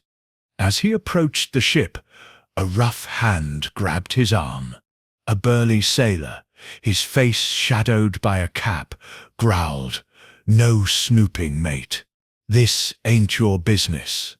Poirot's calm demeanour held, but his hand tightened on his cane, ready to defend himself if needed. "On the contrary," Poirot said, his voice steady, "it is very much my business. I seek a stolen gem, and I believe it is here. Step aside, or the police will be most interested in your activities." The sailor hesitated, then released him, muttering a curse before disappearing into the fog. Poirot's heart pounded, but he pressed on, boarding the Silver Gull with caution. The deck was quiet, the crew preoccupied with preparations. He slipped below, his torch casting a thin beam into the hold. Crates were stacked high, but one caught his eye, smaller, unmarked, tucked in a corner. He pried it open, revealing only bottles of contraband liquor, no sapphire. Disappointed but undeterred, Poirot returned to the deck, only to hear a shout. "Oi! You there!" A crewman lunged toward him, and Poirot, with surprising agility for his stature, dodged, sprinting down the gangplank. The fog swallowed him as he reached the dock, his breath sharp in the cold air. The chase had been brief but dangerous, confirming that the Silver Gull was indeed part of the puzzle. Back in Haverford streets, Poirot reflected on Sam's words. The Sapphire might be on the ship, but the crew's hostility suggested they were protecting something or someone. He recalled the ledger's payments to JC Enterprises and the cigarette case's initials. Julian Carver, or someone acting in his name, was likely the buyer Dubois had mentioned. But was Dubois delivering the sapphire, or was he a middleman caught in a larger web? As Poirot returned to the manor, the fog began to lift, revealing the estate's looming silhouette. The trail had led him to Haverford, but the answers remained at Ashford Manor. Roland's debts, Clara's past, Grayson's access, and now Dubois' smuggling connections, all were threads in a tapestry of greed and deception. The gunshot in the garden lingered in his mind. Had it been a warning to Dubois, or a signal to the crew? In his room, Poirot added the dock encounter to his notes, sketching a timeline of the theft. The sapphire had vanished in 10 seconds, likely through the hidden passage, and was now poised to leave on the Silver Gull. But who held it? Dubois, with his rendezvous, Clara, with her lavender-scented secrets, or someone else, hiding in plain sight? As night fell, Poirot stood at his window, gazing at the gardens where the gazebo stood. "The trail, it leads to the sea," he murmured, "but the truth, it remains here. Hercule Poirot will follow, and the Star Sapphire will shine again." Chapter 11. The Hidden Compartment. The fog that had cloaked Ashford Manor had lifted by mid-morning, leaving the estate bathed in pale sunlight that did little to dispel the tension within its walls. Hercule Poirot stood once more in the display room, the empty glass case, a silent testament to the theft of the Star Sapphire. The clues he had gathered, the navy blue threads, the pearl earring, the cryptic note, the cigarette case with JC initials, the bullet casing, and the ledger's payments, pointed to a meticulously planned crime, but the mechanics of the theft remained a puzzle. Poirot's little grey cells were alight with purpose, determined to unravel the locked room riddle that had baffled all but him. The display room was as he had left it, the oak door locked, the barred windows secure, the chandelier casting delicate shadows.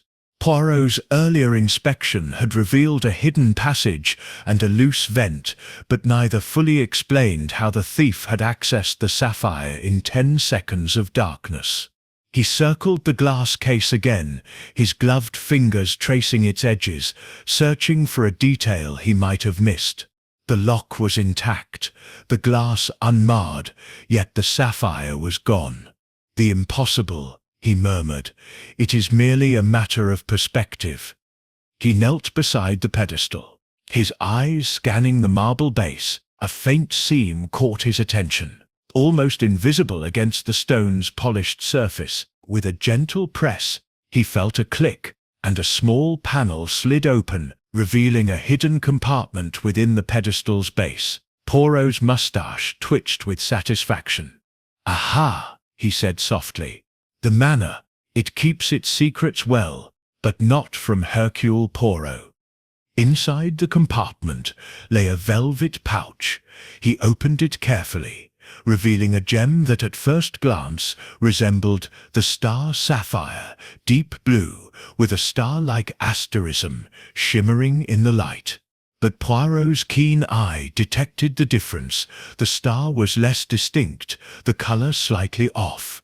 It was a fake, a masterful replica, designed to deceive. He weighed it in his hand, his mind racing. The real sapphire had been swapped during the blackout, the fake left behind to delay discovery of the theft. The plan was ingenious, requiring intimate knowledge of the pedestal's design. Poirot stood, pocketing the fake gem. The compartment's existence suggested the thief had access to the manor's secrets, narrowing the list of suspects. Lady Evelyn had claimed ignorance of the hidden passage, but could she have known about the pedestal? Roland, as heir, might have explored the manor's quirks. Mr. Grayson, the butler, had keys and unparalleled access. Even Clara Beaumont, with her mysterious past, could have learned of the compartment through her late fiancé, the gem collector, Edward Langley. Determined to test his suspicions, Poirot summoned Grayson to the display room. The butler arrived promptly, his face as impassive as ever, though Poirot noted a slight tightening around his eyes. "Monsieur Grayson," Poirot said, his tone deceptively mild, "you are familiar with this room, non?" its locks, its secrets. Tell me, did you know of a hidden compartment in the pedestal? Grayson sits posture stiffened, his hands clasped behind his back.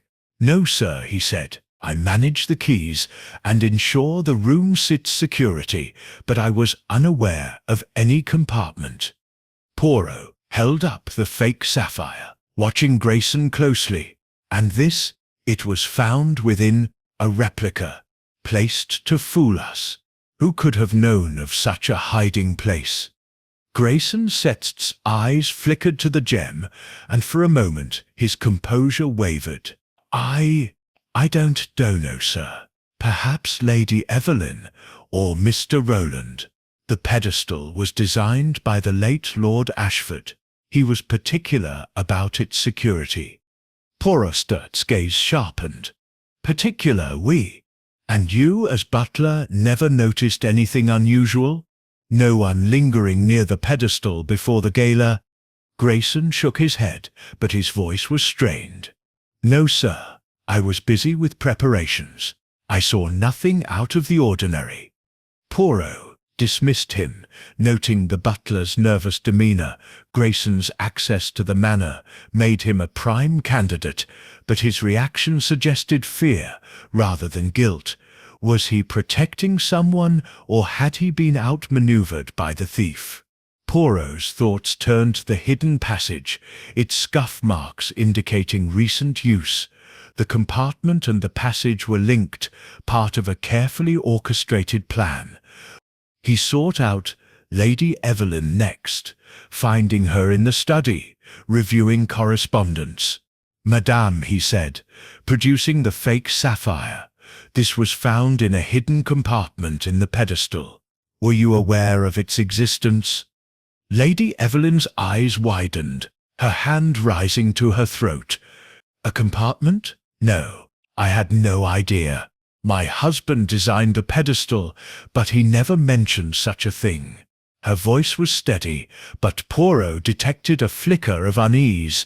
Was it surprise, or was she concealing knowledge? And this replica, Poirot continued, it is a fine work, only an expert could craft such a thing. Monsieur Dubois, perhaps, with his knowledge of gems. Lady Evelyn frowned. Dubois appraised the sapphire, but I trusted him to be honest. If he made a replica, she paused, her expression hardening. He could have planned this all along. Poirot nodded, his mind connecting the dots. It's Dubois' smuggling connections. The note in his coat and the cigarette case with JC initials pointed to a broader network, possibly involving Julian Carver. The fake sapphire suggested the theft was not impulsive, but premeditated, with the replica prepared in advance. But who had placed it? Dubois, with his expertise? Grayson, with his keys? Or someone else, moving through the passage unseen? As he left the study, Poirot's thoughts returned to the other suspects. Rowland's financial troubles made him a candidate, but his fear seemed genuine. Clara's past with a gem collector tied her to the sapphire's allure, and her lavender-scented note hinted at involvement. The bullet casing from the gazebo suggested a dangerous player, perhaps Carver himself. In the display room, Poirot stood alone, the fake sapphire in his hand. The compartment was a breakthrough, confirming the thief Set's cunning. The sapphire. It was never meant to leave this room unnoticed, he murmured. But Hercule Poirot. He sees what others miss. The truth? It is close. Chapter 12. The Gathering Storm. The late afternoon sky over Ashford Manor, darkened with the promise of a storm, its heavy clouds mirroring the tension that gripped the estate. Hercule Poirot stood in the drawing-room, his small frame commanding the space as he prepared to confront the suspects in the theft of the Star Sapphire. The clues he had gathered, the navy blue threads, the pearl earring, the cryptic note, the cigarette case, with JC initials, the bullet casing, the ledger payments, and the fake sapphire in the hidden compartment had woven a complex web. Now, with a storm brewing outside, Poirot would stir the waters within, using his psychological acumen to provoke reactions and uncover the truth. The drawing room was a grand space, its walls adorned with portraits of stern Ashford ancestors, their eyes seeming to watch the assembled guests. Lady Evelyn sat rigidly in a high-backed chair, her face pale but composed. Roland Ashford paced near the fireplace, his hands clenched, his eyes darting nervously. Mr. Pierre Dubois leaned against a window, his hawkish face taut with unease. Miss Clara Beaumont perched on a sofa, her lavender dress a soft contrast to her guarded expression. Grayson, the butler, stood near the door, his stoic demeanour betrayed by a slight tremor in his hands. The other guests, minor figures in the drama, sat in uneasy silence, their whispers of the sapphire's curse now subdued. "Mesdames et messieurs," Poirot began, his voice clear and authoritative. "The theft of the Star Sapphire is a crime of great cunning, but Hercule Poirot is not easily deceived. The thief is among us, and today I will reveal the threads that bind this mystery." He paced slowly, his polished shoes clicking on the parquet floor. "Let us begin with the clues. A navy blue thread, found near the pedestal and in the gardens, suggests a garment worn by the thief. A pearl earring, dropped in the chaos of the blackout, points to a woman or someone wishing to implicate one. A note in Monsieur Dubois' coat, scented with lavender, names a midnight rendezvous. A cigarette case, with the initials JC, connects to a rival collector, Julian Carver. A bullet casing from the garden speaks of danger. Payments in the Manor's ledger to JC Enterprises hint at a financial motive, and a fake sapphire, hidden in a secret compartment, reveals a plan of meticulous preparation. The room was silent, the guests' faces a gallery of fear, defiance, and curiosity. Poirot turned to Lady Evelyn. "Madame, you insured the sapphire for millions, and your estate struggles financially. Was the theft a means to claim the insurance?" Lady Evelyn Sitt's eyes flashed. "I told you, Monsieur Poirot, the sapphire is my legacy. I would never betray it." Poirot nodded, then faced Roland. "Monsieur Ashford, your debts are well known, and your alibi for the blackout is weak. The gardens where you were seen are near the hidden passage. Did you use it to steal the gem?" Roland Tech's face reddened. "I sits no thief. I was in the gardens. Yes, but only for air. I didn't Tex touch the sapphire." Poirot's gaze shifted to Dubois. "Monsieur Dubois, your past in gem smuggling and the note in your coat suggest you are no stranger to crime. Were you to deliver the sapphire to a buyer? Perhaps Julian Carver?" Dubois' lips curled in a sneer. "You have no proof, Poirot. That note was planted, and I never met Carver." Finally, Poirot turned to Clara.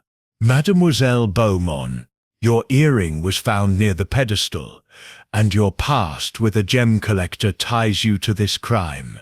The lavender scent of the note matches your perfume. Were you part of the plot?" Clara Sict's hands trembled, but her voice was steady.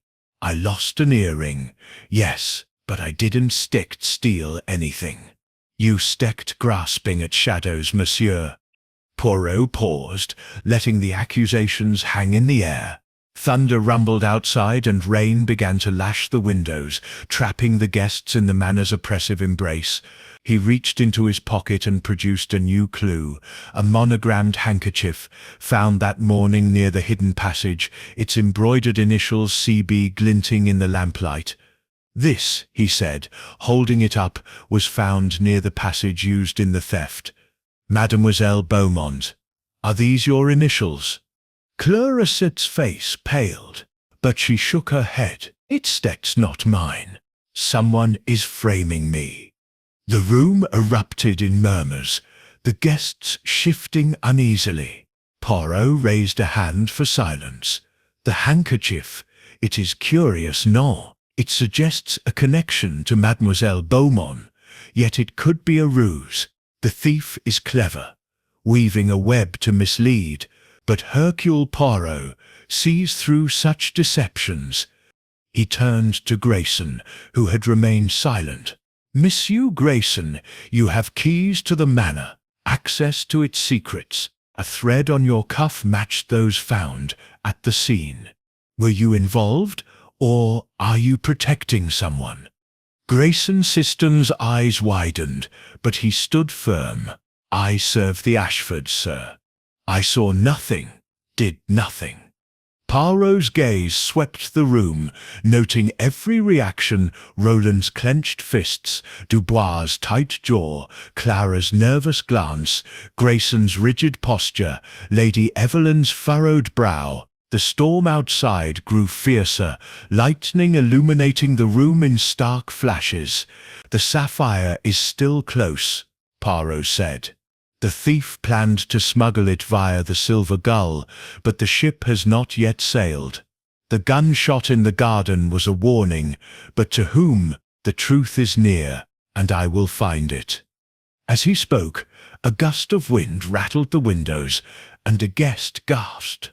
Poirot's accusations had stirred the pot, and he saw fear in their eyes, fear of exposure, or fear of the unknown. The handkerchief, with its CB initials, was a bold clue, but was it Clara's, or a plant to divert suspicion? The fake sapphire, the passage, the payments to JC Enterprises, all pointed to a conspiracy, but the mastermind remained elusive. Poirot stepped back, his voice calm but commanding. "Tonight we remain here, trapped by the storm. But tomorrow, Hercule Poirot will reveal the thief. Sleep well, if you can." As the guests dispersed, their faces drawn, Poirot stayed behind, his mind racing. The handkerchief was a new thread, tying Clara more closely to the crime, but the web was tangled. Was she the thief, or a scapegoat? The storm outside was a fitting metaphor for the gathering tension, and Poirot knew the final revelation was near. "The sapphire hides," he murmured, "but Hercule Poirot will bring it to light." Chapter 13. The Star Sapphire Sets Truth. The storm that had battered Ashford Manor through the night had subsided by morning, leaving a sky streaked with clouds and a manor steeped in anticipation. Hercule Poirot stood in the grand ballroom, the scene of the Star Sapphire's theft, his small frame commanding the attention of the assembled guests. The empty glass case on the pedestal loomed like a silent witness, and the suspects, Lady Evelyn Ashford, Roland Ashford, Mr. Pierre Dubois, Miss Clara Beaumont, and Mr. Grayson, stood in a tense semicircle, their faces a mix of dread and defiance. The clues Poirot had gathered, the navy blue threads, the pearl earring, the cryptic note, the cigarette case with JC initials, the bullet casing, the ledger payments, the fake sapphire, and the monogrammed handkerchief, had led to this moment. The truth was within reach, and Poirot was ready to unveil it. "Mesdames et messieurs," Poirot began, his voice clear and resonant, "the theft of the Star Sapphire was a crime of cunning, woven with threads of greed, betrayal and revenge.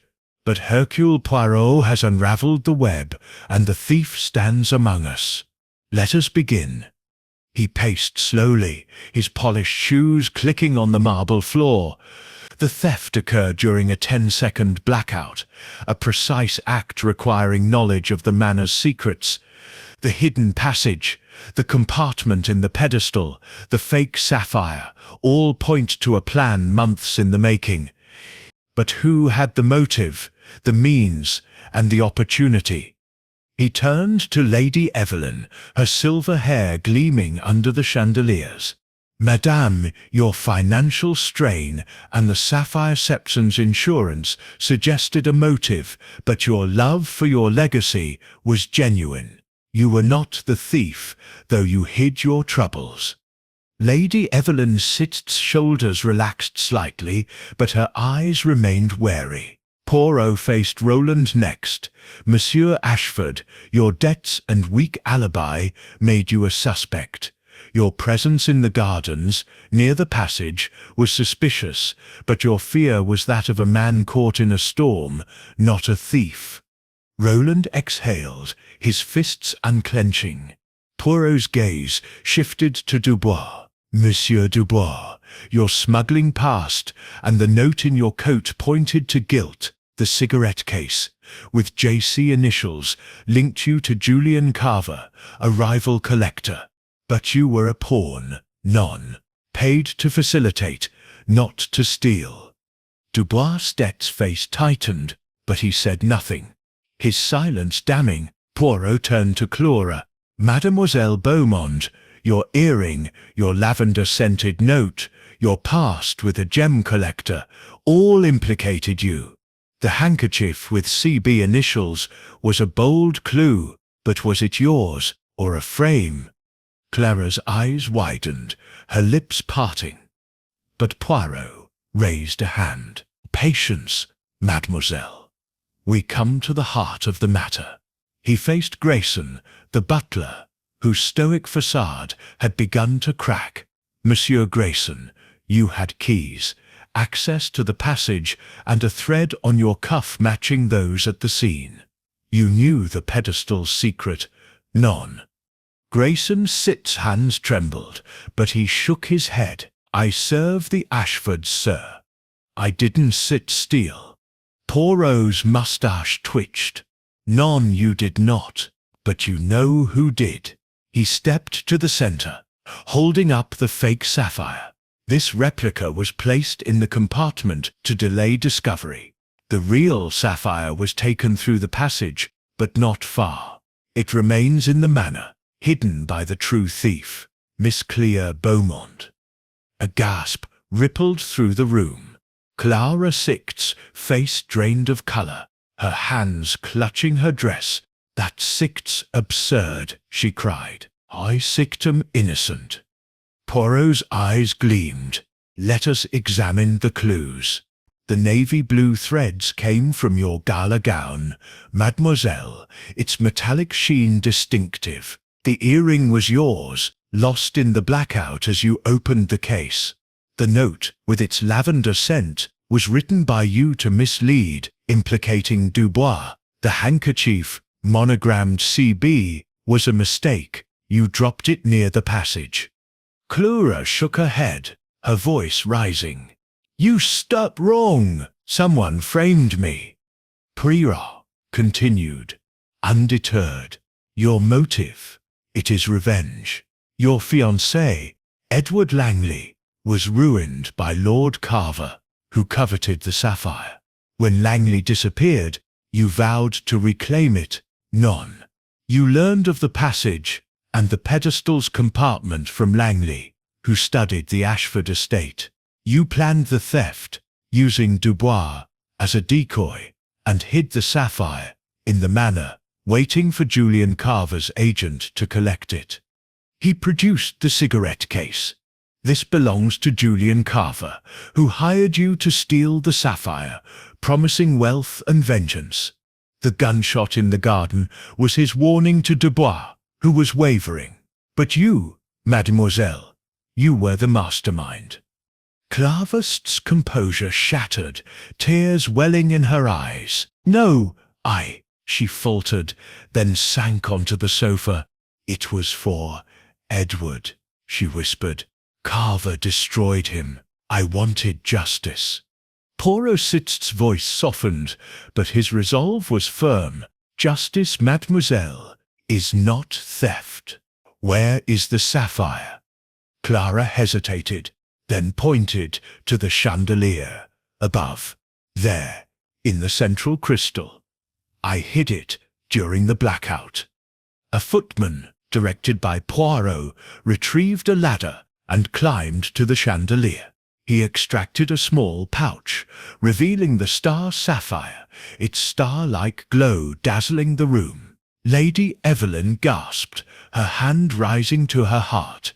"My sapphire," she murmured. Poirot turned to the guests. "The sapphire is recovered, but the truth has another twist. Oh, Monsieur Grayson, you knew of Clara Sett's plan. None. You saw her in the passage, but your loyalty to the Ashfords and your fear of Carver kept you silent." Grayson bowed his head. "I suspected, sir, but I couldn't betray the family." Poirot nodded. "The case is closed. Mademoiselle Beaumont, you will face justice, as will Monsieur Dubois for his role. The sapphire returns to its rightful owner, not Lady Evelyn, but the Ashford legacy, free of its curse." As Clara was led away, sobbing, and Dubois followed, his face grim, the guests dispersed, their relief palpable. Lady Evelyn approached Poirot, her eyes shining. "Monsieur Poirot, you saved us. How can I thank you?" Poirot bowed. "The truth, madam, is my reward. The little grey cells. They have done their work." Alone in the ballroom, Poirot gazed at the sapphire, now back in its case. The storm had passed, and the manor was at peace. "The star, it shines again," he murmured, "and Hercule Poirot, he has brought its light to all."